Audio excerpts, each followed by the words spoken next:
কতক্ষণ রাগ করে থাকবা?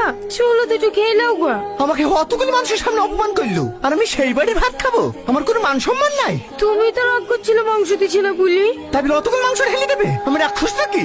আর রাগ করো না বাপ, এ বেকার মতো ক্ষমা করে দাও। রাগ করবে না মানে? আমি কাল সকালে বাড়ি চলে যাবো, আর আপনারা যদি বেশি জ্বালান তাহলে এক্ষুনি বাড়ি চলে যাবো। কি গো, জামাই খাইলো? বলছে বেশি জ্বালালে এক্ষুনি বাড়ি চলে যাবে। শালার কবল করে একটা জামাই পেয়েছুনি, শুধু মেয়ের ঘর বলে কিছু বলতে পারিনি। আস্তে বলো, জামা শুনলে আবার খেপে যাবে। রাত একবার খাবার লেগে দেখো খাই কি। তাই করবো ভাবছি। একবার খেতে বুঝবে না কি? একবার বলি হয়ে গেল। কি হলো, কিছু বলছো? তাড়াতাড়ি ঘুমাও, কাল সকালে বাড়ি যেতে হবে। ঠিক আছে।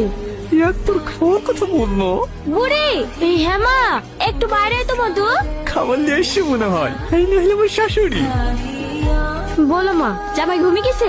এখনো ঘুমায়নি। দেখো দিনি এভাবে না খেয়ে কেউ ঘুমায়?